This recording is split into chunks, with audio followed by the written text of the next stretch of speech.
They're not kidding.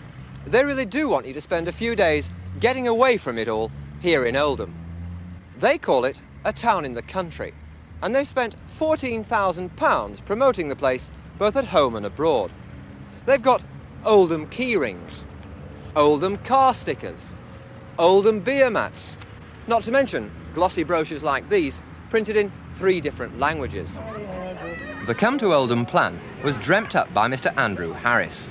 Mr. Harris is the town's estates officer and what Oldhamers call a comer-in. However, he's very anxious that Oldham should rid itself of its cloth-capped, cold and, frankly, rather miserable image. For that, he believes, is the only way it will attract much-needed jobs. Consequently, he's pushing it as a tourist town. And while he'd be the first to admit that fun-seekers probably won't have as much fun as we did, he does maintain that the town has a lot to offer the happy holidaymaker. It is, to say the least, a quaint notion. For if nothing else, Oldham did at one time have character. Now even its proudest son would find it hard to deny that it's in a kind of planning limbo, with a closer proximity to hell than heaven. Quaint it may be, but times change, and it's quite wrong to hang on to the sort of employment that existed here in the last century. It has to develop, and there is likely to be a greater amount of employment in Oldham, as indeed applies anywhere else, from tourist industries.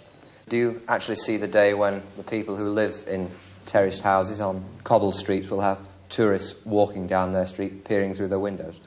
Yes, what we've said, of course, is that we don't really see the scope for a lot of Oldhamers enjoying the benefits of employment in hiring out deck chairs and things of this type. We don't want or need that, and there aren't beaches in Oldham.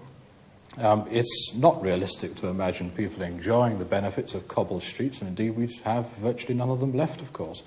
What we see is the prospects for more people coming to Oldham to enjoy the very real benefits we have on our doorstep.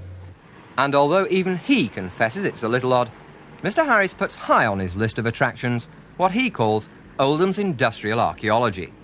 By that, he means the 150 mills, not so much dotted as blobbed all over its landscape. Not the most conventional of tourist attractions.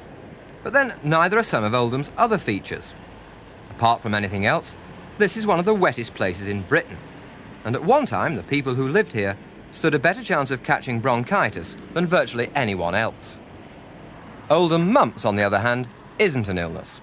It's the station at which tourists would arrive. And already the new image that would attract them is beginning to take shape. For example, Oldham won a Britain in Bloom contest. They were rather surprised, but the fact remains they did win it. And let's face it, any town that has districts with names like Daisy Nook, Mumps and Higginshaw must have something going for it. So could Oldham become the Acapulco of the North West? The right-minded want to come here. Just have a good look round. What's wrong with it? I'm too much of a lady to tell you. You don't think people would come and spend the holidays here? Yeah! You want to see us dashing that bus going out to the town at 5:30? Can't get out of here quick enough. Rubbish. Because, well, look around you. And what would how could you invite a tourist here? What? Don't you think it's got any attractions at all? Well, me. But for a final word on the subject, we consulted 3 people who've probably done more to promote Oldham than anyone else. The folk-singing Oldham Tinkers. I think there'll be a lot more coming up now with all this advertising down there. I think it'll be very good, because they come up here for the heat. Actually, you've picked a bad day for it, really, because it's usually a lot hotter than this.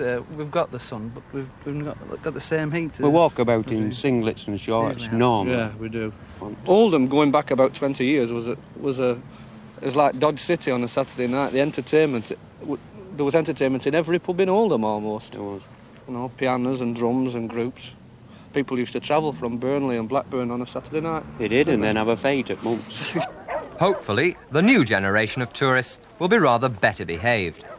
Hopefully, they'll confine themselves to sampling the local delicacies, or perhaps snapping the sunset over Higginshaw gasworks.